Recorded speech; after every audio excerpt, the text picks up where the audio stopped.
Welcome to This Explainer. Let me ask you something. Have you ever felt totally frustrated by a sudden lack of progress in your life? You might just write it off as a willpower issue, or maybe you think you're just having a run of bad luck. But what if your lack of progress isn't about willpower at all? What if it's actually a hidden, destructive program running quietly in the background of your subconscious? Well, today, we're going to decode exactly what might be holding you back. It really comes down to this one question. Why do I keep getting in my own way? Man, it is the ultimate relatable mystery. You hit this invisible ceiling time and time again. You've read all the books, you've absorbed the information, and you know exactly what you need to do to hit that next level. But then, right before a breakthrough, you just stall. You find yourself stuck in this frustrating loop of 2 steps forward, 3 steps back. All right, let's look at Section 1, the invisible ceiling. The 2 types of sabotage. To really understand why the stalling happens, we have to look at what's going on completely beneath our conscious awareness. Now, there is capital S sabotage, those massive, obvious mistakes like addiction or just totally blowing up your life. But honestly, that's not what most of us suffer from. What really gets us is the sneaky lowercase s sabotage. It's snoozing your alarm when you promised yourself you'd get up. It's skipping that workout. It's avoiding that difficult phone call you know you really need to make. On their own, they don't seem like a big deal, right? But they compound every single day and secretly destroy your ability to trust yourself. And when you can't trust yourself, your self-belief absolutely plummets. Okay, brace yourself for a pretty staggering number here, 95%. According to high-performance experts, 95% of the underlying beliefs that actually influence your daily behaviors and choices were permanently set by the time you were just 7 years old. I mean, really think about that for a second. The vast majority of the subconscious rules dictating your adult life right now were written when you were barely old enough to tie your shoes. Basically, it means you're running adult software on a childhood operating system. I love this tech metaphor because it totally validates your frustration. It shifts the blame, right? It's not that you're just lazy or undisciplined. The reality is that you are literally trying to process highly complex adult challenges using an incredibly outdated psychological operating system. Of course it's glitching. Which brings us to Section 2, the threat of success. Welcome to the agitation. When you fail to execute on your goals, your very first instinct is probably to just beat yourself up about it. But that inaction is actually a red flashing alarm triggered by a very primitive equation in your brain. Unfamiliar success equals a subconscious threat. We call this the saber-toothed tiger effect. See, thousands of years ago, if you tried to stand out from your peers or leveled up too much, you risked being rejected by your tribe. And back then, tribal rejection meant you literally starved or you got eaten by a saber-toothed tiger. So today, when you try to, say, triple your income or step into a massive leadership role, your primitive brain perceives this unfamiliar territory as a literal mortal threat. It actually uses impostor syndrome and self-sabotage to forcefully pull you back into your predictable, safe comfort zone. Because of this deep-seated evolutionary wiring, our modern understanding of motivation is completely flawed. We always think motivation is just a straight line, like, I want this thing, so I'm going to go do that thing. But motivation is actually a triangle made of 3 pillars: behavior, benefit, and belief. You can know exactly what the behavior is, and you can desperately want that benefit. But if you lack the foundational 3rd pillar, the belief that you are actually capable or worthy of that success, the entire triangle collapses. And that collapse? That's exactly what we experience as self-sabotage every single time. It is honestly amazing how blind we can be to our own subconscious assumptions. Consider this riddle for a moment. A father and son are in a horrible car crash. The father dies. The son is rushed to the hospital. The surgeon looks at the boy and says, "I can't operate on him. He is my son." How is that possible? Just think about that for a second. If you're stumped, don't worry. You are definitely not alone. The answer? The surgeon is his mother. And here is the absolute kicker. 83% of people fail this simple riddle. Why?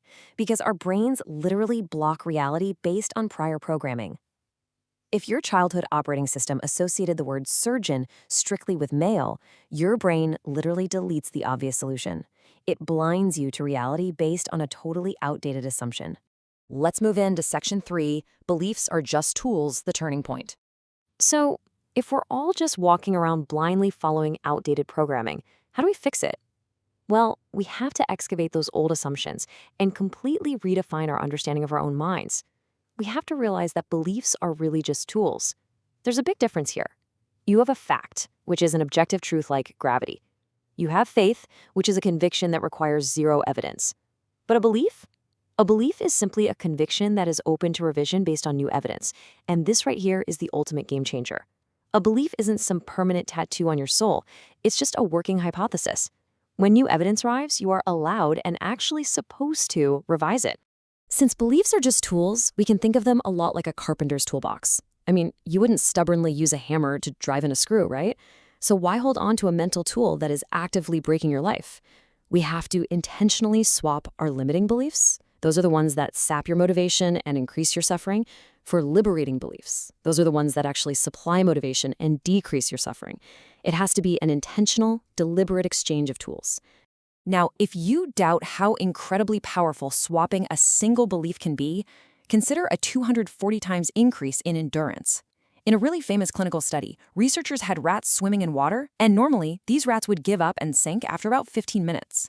But when the researchers gave the rats a brief rescue, just a tiny little taste of hope before putting them back in, their endurance didn't just double. They swam for a miraculous 60 hours. They became 240 times more persistent simply because their belief about their situation changed from despair to hope. That right there is the raw biological power of a liberating belief. Section 4, the turnaround framework, rewiring your brain. So how do we actually do this for ourselves? To give ourselves that taste of hope and install new mental tools, we can use a step-by-step psychological process. The next time you catch yourself hitting that invisible ceiling or spiraling into a negative thought loop, I want you to pause and audit your thoughts using 4 specific questions. Number 1, is this limiting belief true? Your panicked brain is probably going to scream, yes. But then you ask, number 2, is it absolutely true? 100% of the time, with 0 exceptions? Usually, if you're honest, the answer is no. Then, number 3, who am I when I hold this belief? You'll quickly realize this old belief just makes you impatient, scared, or angry.